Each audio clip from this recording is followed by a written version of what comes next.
Par rapport au contexte international et régional et comparé à d'autres pays, je pense que nous avons laissé un état des finances publiques dans de bonnes situations. Beaucoup de pays auraient rêvé avoir la situation que le Maroc avait à fin 2011.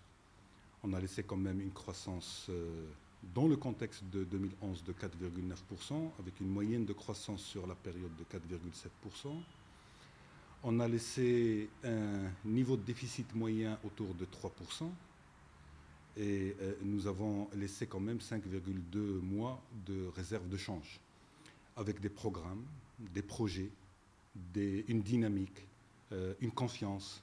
Et nous avons laissé véritablement le pays dans une situation dans laquelle ce gouvernement aurait pu surfer positivement s'il avait un discours d'espoir, s'il avait un discours d'espoir par rapport à l'avenir, du maintien du cap, de la visibilité et de la confiance dans les fondamentaux du pays, dans les fondamentaux économiques et dans la capacité du pays à avancer dans les réformes.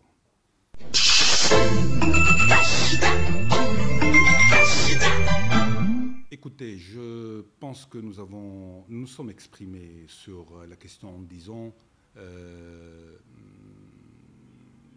ne faut pas souvent trop parler, il faut être capable de gérer les situations. Ce gouvernement avait critiqué en disant le déficit de 6,1% en 2011, qui est, et tout le monde le sait, lié à un contexte particulier. Le gouvernement précédent avait eu le courage de prendre des décisions qu'il faut par rapport au contexte de 2011. Et il a avancé en disant nous allons terminer l'année, nous allons améliorer et ramener le déficit à 5%.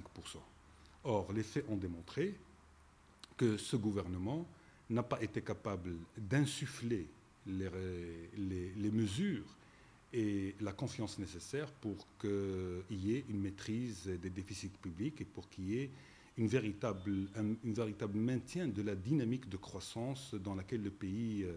Parce qu'au-delà du déficit, ce qui m'inquiète le plus, c'est le rythme de croissance. Nous avons une croissance qui est revenue à 2,7%, une aggravation naturellement du déficit de la balance de paiement. Et surtout, ce qui m'inquiète, c'est l'absence de mesures et l'absence d'alternatives. Un gouvernement fait face à des situations.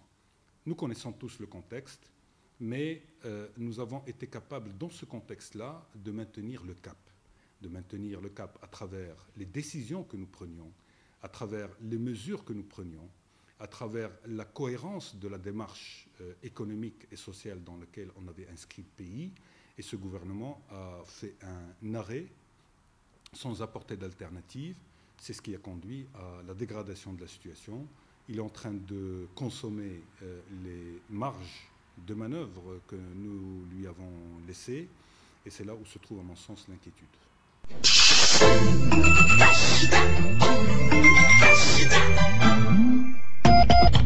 Le constat, pour moi, c'est que le Maroc n'est pas confronté véritablement à une crise économique. Il est plus confronté à une crise de croissance. Le Maroc est assis sur un corridor de croissance positif parce qu'il a réussi à maintenir une dynamique d'investissement, de consommation, de réforme, mais aussi de visibilité qui lui permettait de maintenir ce rythme de croissance supérieur ou autour de 5%.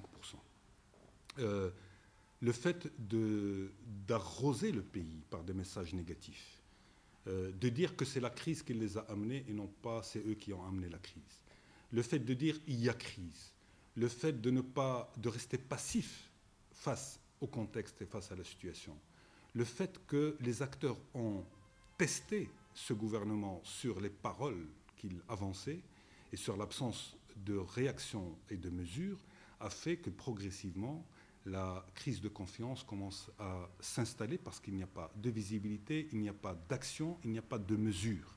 Et donc le constat qui est fait justement, c'est qu'au niveau de la jeunesse, pas d'alternative, pas de solution, pas de proposition. Au niveau de l'investissement, Pas de mesures d'encouragement, pas de projets nouveaux. Quand on pose la question aux banques sur les financements de projets, ils disent qu'il faut d'abord qu'il y ait des projets. Donc il y a un constat aujourd'hui qu'il n'y a plus de projets d'investissement, ce qui dénote d'un problème justement de visibilité et de confiance par rapport à l'avenir. C'est aussi également par rapport à la capacité à tenir et à pousser et à jouer le rôle qu'un gouvernement est censé jouer dans les conditions ou dans les contextes difficiles.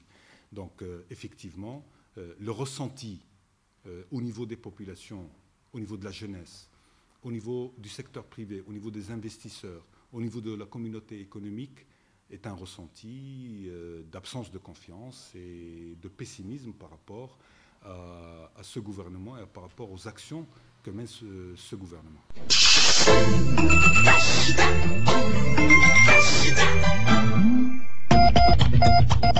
Bien, alors nous travaillons justement sur l'après-législature.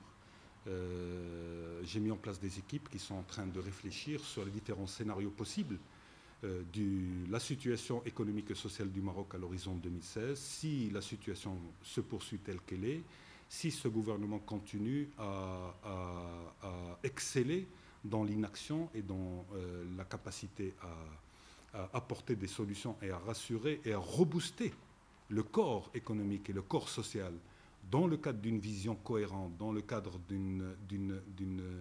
d'initiative et dans le cadre de prise de décision. Un gouvernement qui ne prend pas de décision, un gouvernement qui ne veut pas assumer les décisions ou les mesures liées à cette décision, est un gouvernement qui irradie le corps social et le corps économique par du pessimisme, et c'est l'élément inquiétant. Et donc, nous travaillons justement sur les alternatives, sur les scénarios possibles pour essayer de préparer des alternatives, parce que notre responsabilité en tant que parti de l'opposition, qui n'a pas forcément pour ambition de rester dans l'opposition, mais qui a l'ambition de jouer des rôles majeurs dans la vie politique et dans la vie politique dans notre pays, notre responsabilité aujourd'hui est de réfléchir aux scénarios possibles, et nous travaillons sur deux scénarios, un scénario de crise et aussi un scénario de récession.